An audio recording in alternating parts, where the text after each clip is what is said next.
Bonjour à vous.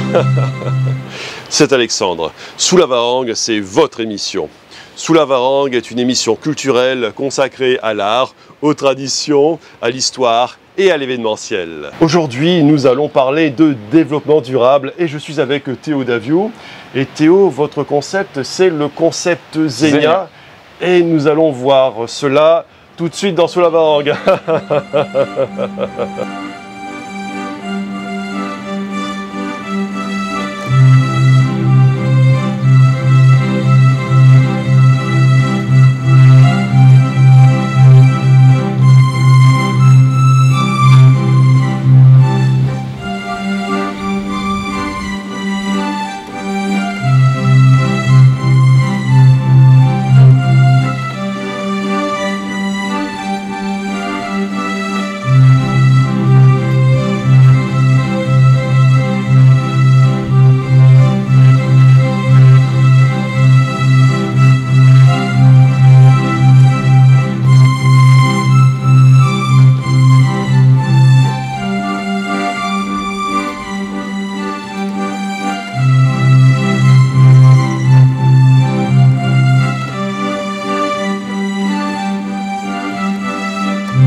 Je suis en compagnie de Théo Daviou et Théo, nous avons un magnifique kakémono à côté de nous et donc votre concept, c'est le concept Zenia justement et c'est lié au développement durable. Exactement, oui. Et alors Zenia, vous officiez dans les écoles justement auprès des enfants pour les sensibiliser parce que sensibiliser les enfants, les jeunes, c'est très important.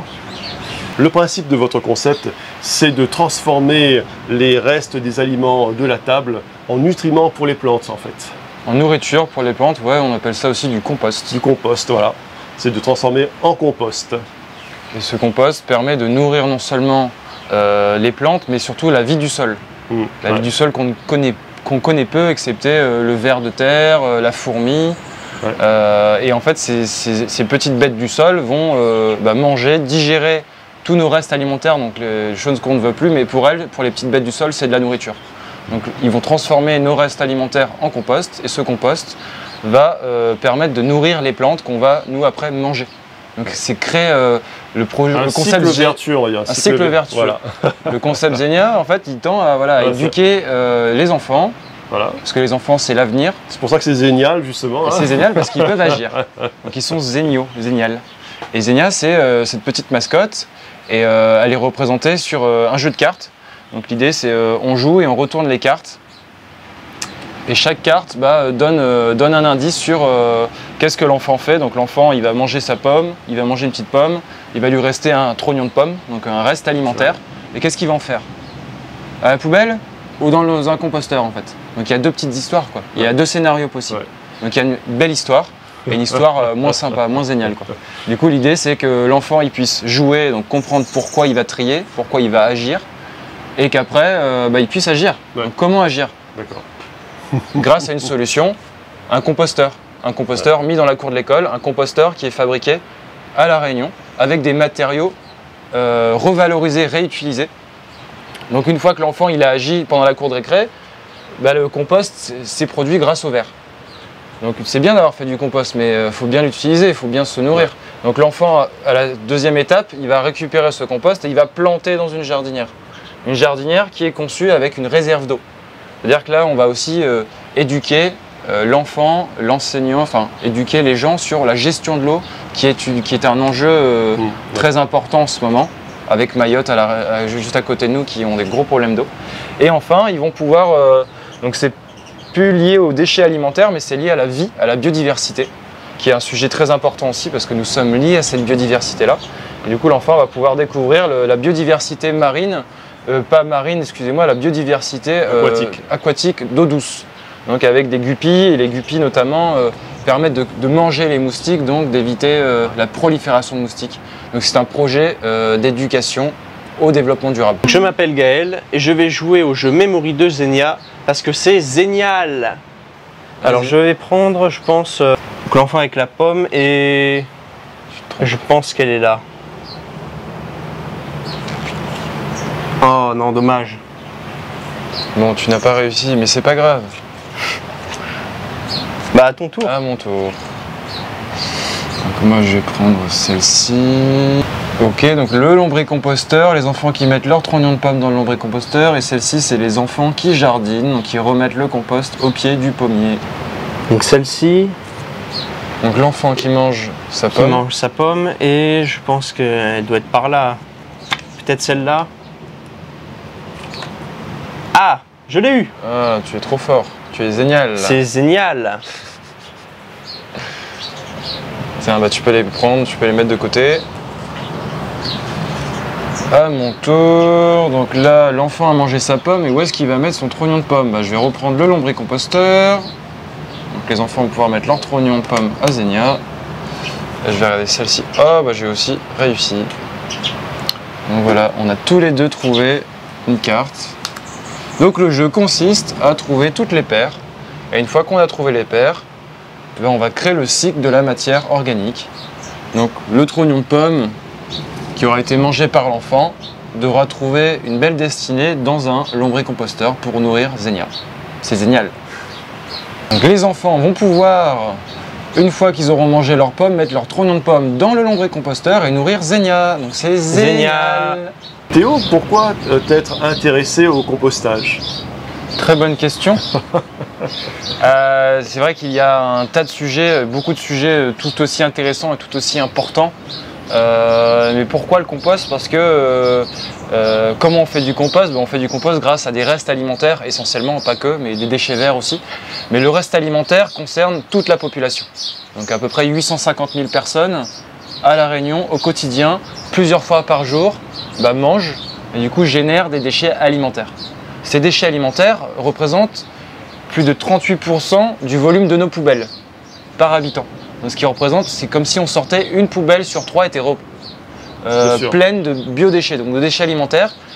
Un déchet alimentaire, donc c'est des aliments qui sont constitués essentiellement d'eau. Donc ça veut dire quoi? Ça veut dire qu'on va mettre de l'eau sous forme d'aliments dans une poubelle qui va être collectée par un camion et qui va être mis dans un site d'enfouissement qui sont à ce jour saturés. Donc si je comprends bien, ça permettrait à la collecte des déchets d'être soulagé d'une poubelle sur 3, ce qui est énorme en fait. C'est énorme, et surtout pourquoi agir sur ces restes alimentaires-là, donc sur ces 38% dans nos poubelles? Parce que individuellement, selon notre type d'habitat, on a la possibilité d'agir. Ouais. Une fois qu'on sait qu'on est éduqué, par le jeu de cartes notamment, ou par d'autres formats de sensibilisation, et on peut se dire, ah oui, je sais pourquoi je trie, je sais pourquoi je ne mets plus dans la poubelle, et voilà, je peux agir. Ouais. Je suis génial. Tu vois, le concept un petit peu, c'est tu agis, tu peux agir, et du coup, les génial. Voilà, c'est génial. Voilà. On n'est pas bien ici, là il y a la nature, il y a un joli petit cocotier nain. Voilà ce que la nature peut nous apporter en fait. Et justement, il faut garder ce lien avec la nature, la campagne, parce que ça fait partie d'un cycle naturel et vivant. Et justement, ton projet Zenia fait partie de cette logique. Oui, exactement. Le projet Zenia, ça consiste à nourrir un ver qu'on ne voit pas, mais qui est là pourtant, qui est sous nos pieds, sous les plantes, qui digère du coup tout ce que nous on ne veut pas, mais qui provient de la nature. Donc c'est un juste retour de redonner par un geste, donc par le tri, par le compostage, redonner à la nature ce qu'elle nous a offert. Voilà. Donc d'ailleurs la fibre de coco je pense peut être digérée par le ver, non? Alors la fibre de coco va être difficilement digérée par le ver, mais le ver va pouvoir en faire son petit cocon, son nid. Son habitat en fait. Son habitat, ouais. Exactement. Donc on va être, voilà, à la limite peu importe le végétal, mais tout végétal doit, s'il n'est pas utilisé, elle doit retourner à la terre, quoi. Voilà. Parce que c'est de là qu'il provient. Donc c'est un juste retour de rendre à la terre ce qu'elle nous a donné. Et le fruit du compost du projet Zenia est destiné à nourrir les végétaux. Voilà, que l'on va consommer après. Voilà. Donc c'est un cycle vertueux, donc il faut inciter les gens à aller dans ce sens en fait, hein, de planter plus d'arbres. D'ailleurs il y a eu plein de projets au sujet des arbres, de 1000 arbres, je ne sais plus, des projets comme ça. Donc, 1 million d'arbres. 1 million d'arbres, voilà. Peut-être qu'on ne sait pas, peut-être que le projet de Zenia pourrait venir en complément de ces projets. C'est un projet inscrit sur la Réunion, donc qui participe parmi un ensemble de projets à créer une société plus idéale, quoi. Théo, où peut-on retrouver ton projet? Alors on peut retrouver le projet Compost Avenir, donc qui présente le concept Zenia sur la page Facebook Compost Avenir et également sur compostavenir.fr. Compostavenir.fr, ok. Voilà, j'espère que cette émission vous a plu et je pense que ce projet Zenia va peut-être changer nos habitudes alimentaires du quotidien. Chers téléspectateurs, je vous invite à suivre Théo dans les aventures de Zenia où nous verrons d'autres concepts. Et moi, je vous souhaite une bonne journée et je vous donne rendez-vous pour un prochain numéro de Sous la Varangue. À très bientôt.